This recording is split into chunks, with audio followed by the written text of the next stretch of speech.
পশ্চিমবঙ্গের নির্বাচনে বিজেপির বিজয় কি মুসলিম সম্প্রদায়ের জন্য উদ্বেগের কারণ নাকি পরিবর্তনের রাজনীতি?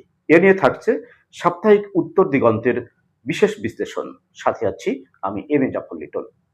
দর্শক, সদ্য অনুষ্ঠিত 2026 সালের পশ্চিমবঙ্গ বিধানসভা নির্বাচনে ভারতীয় জনতা পার্টি বিজেপি ঐতিহাসিক জয় আঞ্চলিক রাজনীতিতে এক আমূল পরিবর্তনের ইঙ্গিত দিচ্ছে। টানা 15 বছর তৃণমূল কংগ্রেসের শাসনের অবসান ঘটিয়ে পশ্চিমবঙ্গে গেরুয়া ঝড় বইতে শুরু করেছে। শেষ খবর পাওয়া পর্যন্ত বিজেপি রাজ্যের 293টি আসনের মধ্যে 206টিতে এগিয়ে থেকে নিরঙ্কুশ বিজয় অর্জন করেছে। এবারে নির্বাচনে ভোটারদের উপস্থিতি ছিল বেশ চোখে পড়ার মতো।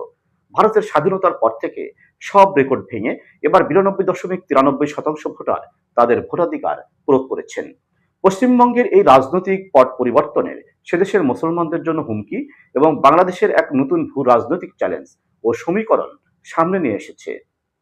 সীমান্ত নিরাপত্তা এবং অভিবাসনের মতো বিষয়গুলোতে বিজেপির বিশেষ গুরুত্ব দেওয়ার কারণে তিস্তা পানি বন্টনের চুক্তি এবং আন্তঃসীমান্ত বাণিজ্যের মতো দীর্ঘদিনের অমীমাংসিত বিষয়গুলো এখন এক ধরনের অনিশ্চয়তার মুখে পড়েছে। পশ্চিমবঙ্গের বিধানসভা নির্বাচনে ভারতীয় জনতা পার্টির বিশাল বিজয় শুধু একটি রাজনৈতিক পালাবদল নয়, এটি একটি মানসিক সামাজিক আলোচনারও কেন্দ্রবিন্দু হয়ে উঠেছে। বিশেষ করে রাজ্যের মুসলিম জনগোষ্ঠীর মধ্যে এক ধরনের উদ্বেগ, উৎকণ্ঠা, প্রশ্ন এবং অনিশ্চয়তার সুর শোনা যাচ্ছে। কিন্তু এই আশঙ্কা কতটা বাস্তব আর কতটা রাজনৈতিক বয়ান, সেটা এখন বিশ্লেষণের বিষয়।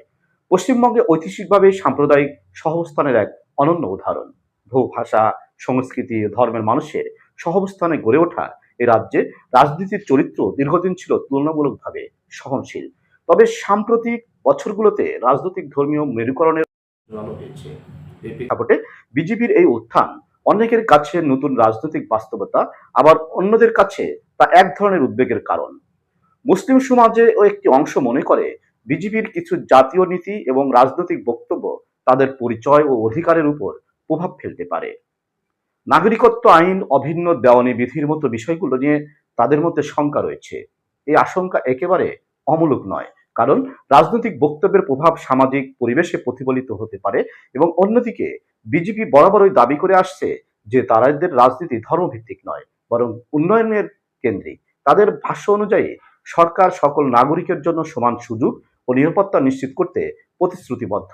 অর্থাৎ দলটি নিজেদের একটি সমানাধিকারের রাষ্ট্রনীতিরও ধারক হিসেবে তুলে ধরতে চায়। এখানেই মূল প্রশ্ন, বাস্তবতা কোন দিকে যাবে? রাজনৈতিক প্রতিশ্রুতি এবং মাঠের বাস্তবতার মধ্যে ব্যবধান অনেক সময় স্পষ্ট হয়ে ওঠে শাসনের ধরনের কারণে। যদিও প্রশাসন নিরপেক্ষ থাকে, আইনের শাসন সমানভাবে প্রয়োগ হয় এবং সংখ্যালঘুদের নিরাপত্তা নিশ্চিত করা যায়, তবে এই আশঙ্কা অনেকটাই দূর হতে পারে। এটাও সত্য, রাজনীতির ভাষা যদি বিভাজনের ইঙ্গিত দেয়, তাহলে তার প্রতিফলন সমাজ অস্থিরতা সৃষ্টি করতে পারে। তাই দায়িত্ব শুধু সরকারের নয়, রাজনৈতিক দল, নাগরিক সমাজ এবং গণমাধ্যম সবাইকে একটি ভারসাম্যপূর্ণ ভূমিকা পালন করতে হবে। তাছাড়া পশ্চিমবঙ্গের মুসলমান সমাজও একক কোনো ব্লক নয়। তাদের মধ্যে রাজনৈতিক মত, অর্থনৈতিক অবস্থা, শিক্ষার স্তর সবকিছুতেই বৈচিত্র্য রয়েছে। কেউ কেউ বিজেপির উত্থানকে নিয়ে চিন্তিত, আবার কেউ কেউ এটিকে গণতান্ত্রিক প্রক্রিয়ার স্বাভাবিক অংশ হিসাবেই দেখছেন এবং এই পরিস্থিতি পর্যবেক্ষণ করতে চান। সর্বশেষ বলা যায়, বিজেপির জয় মুসলমানদের জন্য সরাসরি হুমকি এমন সিদ্ধান্তে পৌঁছানো তাড়াহুড়ো হবে। তবে উদ্বেগের জায়গাগুলোকে অস্বীকার করাও সমানভাবে ভুল। গণতন্ত্রের সৌন্দর্য এখানেই। এখন প্রশ্ন করার অধিকার আছে, আবার সহাবস্থানের দায়িত্ব আছে। এই পরিবর্তনের সময়ে সবচেয়ে জরুরি বিষয়গুলো হলো ভয় নয়, আস্থা গড়ে তোলা। কারণ রাজনীতি বদলায়, সরকার বদলায়, কিন্তু সমাজের স্থিতিশীলতা ও সম্প্রীতি রক্ষা করাই শেষ পর্যন্ত সবার প্রধান দায়িত্ব।